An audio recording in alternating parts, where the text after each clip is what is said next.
ರಾಜ್ಯದಲ್ಲಿಯೇ ಬುದ್ಧಿವಂತರ ಜಿಲ್ಲೆ ಎಂದು ಹಣಪಟ್ಟಿ ಪಡೆದಿರುವ ಉಡುಪಿ ಜಿಲ್ಲೆಯಲ್ಲಿ ಇತ್ತೀಚಿನ ದಿನಗಳಲ್ಲಿ ಸೈಬರ್ ಕ್ರೈಮ್ ಹೆಚ್ಚಾಗುತ್ತಿದೆ. ಹೊಸ ವರ್ಷದ ಆರಂಭದ ತಿಂಗಳು ಪೂರ್ಣಗೊಳ್ಳುವುದರೊಳಗೆ ಜಿಲ್ಲೆಯ ವಿವಿಧ ಠಾಣೆಯಲ್ಲಿ ಬರೋಬ್ಬರಿ 2,27,24,041 ರೂಪಾಯಿ ಆನ್ಲೈನ್ ವಂಚನೆಗೊಳಗಾಗಿ ಹಣ ಕಳೆದುಕೊಂಡ ಬಗ್ಗೆ ಪ್ರಕರಣ ದಾಖಲಾಗಿದೆ.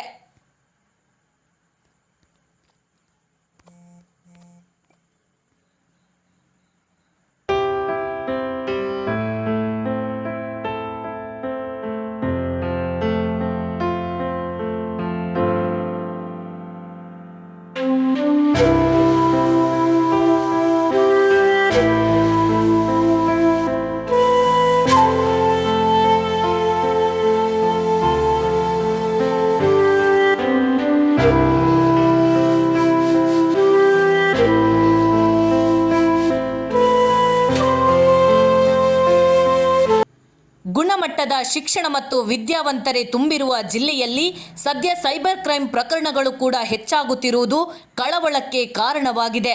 ಸೈಬರ್ ಕ್ರೈಮ್ಗೆ ಅತಿ ಹೆಚ್ಚು ವಿದ್ಯಾವಂತರೇ ಬಲಿಯಾಗುತ್ತಿರುವುದು ವಿಪರ್ಯಾಸವೇ ಸರಿ. ಇನ್ನು ಜೀವಮಾನದ ದುಡಿಮೆಯನ್ನು ಕೂಡಿಟ್ಟ ಹಿರಿಯ ನಾಗರಿಕರು ಕೂಡ ಸೈಬರ್ ಕ್ರೈಮ್ ಜಾಲಕ್ಕೆ ಸಿಲುಕಿ ತಮ್ಮ ಲಕ್ಷಾಂತರ ರೂಪಾಯಿಗಳನ್ನು ಕಳೆದುಕೊಳ್ಳುತ್ತಿದ್ದಾರೆ.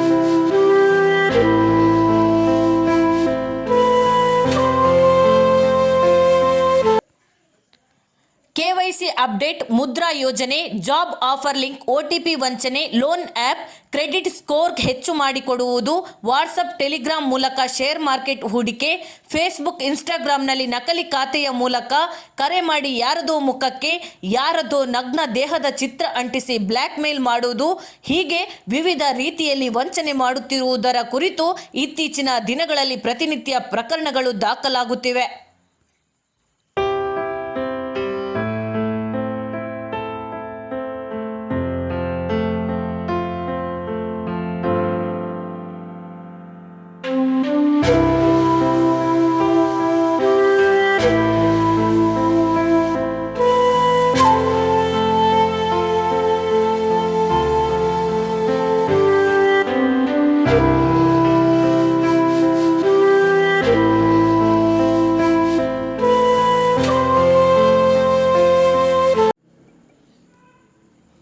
ಜಿಲ್ಲೆಯಲ್ಲಿ ಇದುವರೆಗೆ ದಾಖಲಾದ ಪ್ರಕರಣಗಳಲ್ಲಿ ಸಾಮಾಜಿಕ ಜಾಲತಾಣದ ಆ್ಯಪ್ಗಳಾದ ವಾಟ್ಸಪ್, ಫೇಸ್ಬುಕ್, ಟೆಲಿಗ್ರಾಂ ಮೂಲಕ ಶೇರ್ ಮಾರ್ಕೆಟಿಂಗ್ನಲ್ಲಿ ಹಣ ಹೂಡಿಕೆ ಮಾಡಿದರೆ ದ್ವಿಗುಣ ಲಾಭ ಸಿಗುವುದು ಎಂದು ಆಸೆ ಹುಟ್ಟಿಸಿ ಲಕ್ಷಾಂತರ ರೂಪಾಯಿ ಲಪಟಾಯಿಸಿದ್ದಾರೆ.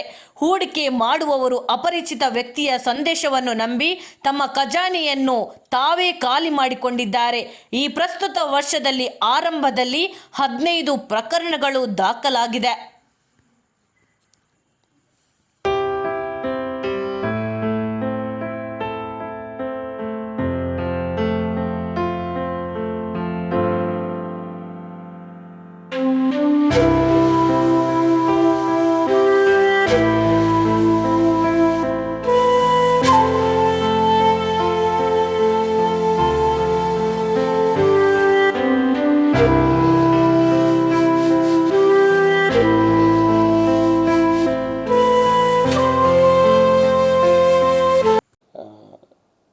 ಉಡುಪಿ ಜಿಲ್ಲೆಯಲ್ಲಿ ಈ ವರ್ಷ ಸೈಬರ್ ಕ್ರೈಮ್ಗಳು ಜಾಸ್ತಿ ರಿಜಿಸ್ಟರ್ ಆಗಿದೆ. ಈ ಜನವರಿ ತಿಂಗಳಿನಲ್ಲಿ ಮಾತ್ರ ಸುಮಾರು 2.37 ಕೋಟಿ ಅಷ್ಟಿಗೆ ಲಾಸ್ ಬಂದಿದೆ. ಸುಮಾರು 20 ಕೇಸುಗಳು ದಾಖಲಾಗಿದೆ. ಹಿಂದಿನ ವರ್ಷಕ್ಕೆ ಕಂಪೇರ್ ಮಾಡಿದರೆ ಇದು ಅತಿ ಹೆಚ್ಚಾಗಿದೆ. ಹಿಂದಿನ ವರ್ಷದಲ್ಲಿ ಟೋಟಲ್ ವ್ಯಾಲ್ಯೂ ಹೋಗಿರೋದು ಹೋದ ವರ್ಷದ್ದು ಸುಮಾರು 4.25 ಕೋಟಿ ಇದೆ. ಅದಕ್ಕೆ ಹಿಂದೆ 2022ನಲ್ಲಿ ಆಗಿರೋದು ಸುಮಾರು 1.5 ಕೋಟಿ ಇದೆ. ಈ ವರ್ಷದಲ್ಲಿ ಬರೀ ಒಂದೇ ತಿಂಗಳಿನಲ್ಲಿ ಸುಮಾರು 2.25 ಕೋಟಿ ಅಷ್ಟಿಗೆ ಅಮೌಂಟ್ ಲಾಸ್ ಆಗಿದೆ. ಅದರಲ್ಲಿ ಒಂದು ಅನಲೈಸ್ ಮಾಡಿದಾಗ ಅವರು ಹಲವಾರು ತಿಂಗಳಿನಲ್ಲಿ ಆ ಅಮೌಂಟನ್ನು ಬೇರೆ ಬೇರೆ ರೀತಿಯಲ್ಲಿ ಒಬ್ಬೊಬ್ಬರಿಗೆ ಅನಿಸ್ತಾ ಇದ್ದು. ಅವರಾಗಿ ವಾಲಂಟಿಯರ್ ಆಗಿ ಕೊಡ್ತಾ ಇದ್ದರು. ಮತ್ತು ಅದರಲ್ಲಿ ಭಾಳ ಎಜುಕೇಟೆಡ್ ಜನವನ್ನೇ ಅವರು ಟಾರ್ಗೆಟ್ ಮಾಡಿ ಸೈಬರ್ ಕ್ರಿಮಿನಲ್ಸ್ ಅದನ್ನು ಫೋಕಸ್ ಮಾಡ್ತಾ ಇದ್ದಾರೆ. ಯಾರಿಗೆ ಬ್ಯಾಂಕ್ನಲ್ಲಿ ಅಮೌಂಟ್ ಇದೆಯೇ ಅದು ಅವರು ATM ಹೋಗುವಾಗ ಅಥವಾ ಅವರು ಸ್ಲಿಪ್ ಬಿಸಾಗುವ ರೀತಿಯಲ್ಲಿ ಬೇರೆ ಯಾವುದೋ ರೀತಿಯಲ್ಲಿ ಅವ್ರದ್ದು ಅಮೌಂಟ್ ಯಾರಿಗೆ ಜಾಸ್ತಿ ಇರ್ತದೆ ಅವ್ರು ತಿಳ್ಕೊಂಡು ಅವರಿಗೆಲ್ಲ ಐಡೆಂಟಿಫೈ ಮಾಡಿ ಜಾಸ್ತಿ ರೇಟ್ನಲ್ಲಿ ನಿಮಗೆ ರಿಟರ್ನ್ಸ್ ಕೊಡ್ತೀವಿ ಅಥವಾ ನಿಮಗೆ ಜಾಬ್ ಆಫರ್ ಕೊಡ್ತೀವಿ, ಇಲ್ಲಿ ಕೊಡ್ತೀವಿ, ಅಲ್ಲಿ ಕೊಡ್ತೀವಿ, ಅಥವಾ ನಿಮಗೆ ಹೊಸ ಬಿಸ್ನೆಸ್ ಶುರು ಮಾಡಲಿಕ್ಕೆ ವ್ಯವಸ್ಥೆ ಮಾಡ್ಕೊಳ್ತೀವಿ, ಮತ್ತು ಕೆಲವೊಬ್ಬರಿಗೆ ಬೆದರಿಸಿ ನಿಮ್ಮ ಬಗ್ಗೆ ನಮ್ಮ ಹತ್ರ ವಿಡಿಯೋ ಇದೆ, ಆಡಿಯೋ ಇದೆ ಎಂದು ಹೇಳಿ ಆ ಥರನೂ ಇವರು ಸೈಬರ್ ವಂಚನೆ ಆಗಿರೋದು ಕಂಡು ಬಂದಿದೆ. ಅದನ್ನು ಈಗ ಮೋಸ್ಟ್ ಆಫ್ ದ ಕೇಸ್ಗಳು ಸುಮಾರು 75% ಜಾಸ್ತಿ ಕೇಸ್ಗಳು ಅವರು ವಿಕ್ಟಿಮ್ಗಳಾಗಿ ಅವರು ವಾಲಂಟಿಯರ್ ಆಗಿ ಅವರಾಗಿ ದುಡ್ಡು ಹಾಕಿರೋದು ನಮ್ಮ ಗಮನಕ್ಕೆ ಬಂದಿದೆ. ಅದರಲ್ಲಿ ಸಾರ್ವಜನಿಕರಲ್ಲಿ ಮನವಿ ಮಾಡುವುದು ಏನಂದರೆ, ದಯವಿಟ್ಟು ತಾವು ಈ ಥರ ಯಾವುದೇ ಆಮಿಷಕ್ಕೋ ಅಥವಾ ಯಾವುದೇ ಬೆದರಿಕೆಗಳಿಗೂ ಒಳಗಾಗದೆ ತಮ್ಮ ಕಷ್ಟಪಟ್ಟು ದುಡಿದಿರುವ ಹಣವನ್ನು ದಯವಿಟ್ಟು ಭದ್ರವಾಗಿ ಕಾಪಾಡಿಸ್ಕೊಳ್ಳೋಕ್ಕೆ ಪ್ರಯತ್ನ ಮಾಡಿ. ಕೇಸ್ ಕೊಟ್ಟಿದ್ದಿರೋದು ನಾವು ಖಂಡಿತ ಲೀಗಲಿ ಏನಿದೆಯೋ ಅದನ್ನು ವೆರಿಫೈ ಮಾಡ್ತೀವಿ, ಅದನ್ನು ರೆಕವರ್ ಮಾಡೋಕ್ಕೆ ನಮ್ಮ ಕಡೆಯಿಂದ ಪ್ರಯತ್ನ ಮಾಡ್ತೀವಿ. ಆದರೆ ಅದನ್ನು ಪ್ರಿವೆಂಟ್ ಮಾಡೋದು ಭಾಳ ಇಂಪಾರ್ಟೆಂಟ್ ಆಗಿ ಇರುವ ವಿಷಯವಾಗಿರುತ್ತೆ. ಈ ವರ್ಷದಲ್ಲಿ ಇದೇ ಟ್ರೆಂಡ್ ಕಂಟಿನ್ಯೂ ಆಗಿದ್ದರೆ ಇನ್ನೂ ಹೆಚ್ಚಿಗೆ ಸೈಬರ್ ಪ್ರಕರಣಗಳು ಮತ್ತು ಲಾಸ್ಗಳು ಬರಲಿಕ್ಕೆ ಚಾನ್ಸ್ ಇದೆ. ಸೊ ಆದ್ದರಿಂದ ದಯವಿಟ್ಟು ಸಾರ್ವಜನಿಕರು ಯಾರು ಸೈಬರ್ ಜಾಲತಾಣದಲ್ಲಿ ಯಾವುದೇ ಹಣ ಹಾಕೋಕ್ಕೆ ಮುಂಚೆ 2 ಟೈಮ್ ಸ್ವಲ್ಪ ಯೋಚನೆ ಮಾಡಿ, ಇದರಲ್ಲಿ ನಿಜನೇ ಇದು ಒಂದು ಅಫಿಷಿಯಲ್ ಆರ್ಗನೈಸೇಷನ್ ಅಥವಾ ಪ್ರೈವೇಟ್ ಆರ್ಗನೈಸೇಷನ್ ಆಗಿರಲಿ, ಅದು ನಿಜ ಆರ್ಗನೈಸೇಷನ್ ಎಂದು ತಿಳ್ಕೊಂಡಿದ್ದ ಮೇಲೆ ಹಣ ಹಾಕಲಿಕ್ಕೆ ಪ್ರಯತ್ನ ಮಾಡಿ. ಇನ್ ಕೇಸ್ ನಿಮ್ಮ ಅಕೌಂಟ್ನಲ್ಲಿ ನಿಮ್ಮ ಗಮನದಲ್ಲಿ ಇಲ್ಲದೆ ಅಮೌಂಟ್ ಹೋಗ್ತಾ ಇದ್ದರೆ ತಕ್ಷಣವೇ ನೀವು 1930 ಕಾಲ್ ಮಾಡಿ, ನೀವಾಗಿ ಕಾಲ್ ಮಾಡಬಹುದು, ಅಥವಾ ಪೊಲೀಸ್ ಸ್ಟೇಷನ್ಗೆ ಬಂದರೆ ಪೊಲೀಸ್ ಸ್ಟೇಷನಿಂದ ಕಾಲ್ ಮಾಡ್ತಾರೆ. ವಿದಿನ್ 1 hour ನಿಮಗೆ ಹೋಗಿರುವ ನೀವು ಕಂಪ್ಲೇಂಟ್ ಕೊಟ್ಟರೆ ಹೋಗಿರುವ ಅಮೌಂಟನ್ನು ಫ್ರೀಸ್ ಮಾಡಿ ನಾವು ವಾಪಸ್ ಕೊಡಲಿಕ್ಕೆ ಅನುಕೂಲ ಆಗುತ್ತೆ.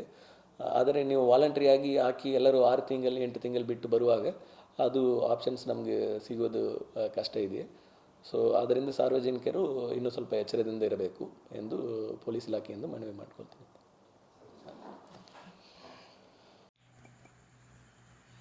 ಒಟ್ಟಾರೆಯಾಗಿ ಬೆವರು ಸುರಿಸಿ ದುಡಿದ ಹಣವನ್ನು ಆಮಿಷಕ್ಕೆ ಒಳಗಾಗಿ ಜನರು ಕಳೆದುಕೊಳ್ಳುತ್ತಿದ್ದಾರೆ. ಇನ್ನಾದರೂ ಹಣ ವರ್ಗಾಯಿಸುವ ಮೊದಲು 100 ಬಾರಿ ಆಲೋಚಿಸಿ ನಂತರ ವರ್ಗಾಯಿಸಿ. ಒಂದು ವೇಳೆ ಇಂತಹ ಅನುಮಾನಗಳು ಬಂದರೆ ಹತ್ತಿರದ ಪೊಲೀಸ್ ಠಾಣೆಗೆ ದೂರು ನೀಡಿ ಎನ್ನುವುದೇ ಪೊಲೀಸ್ ಇಲಾಖೆಯ ಮನವಿಯಾಗಿದೆ.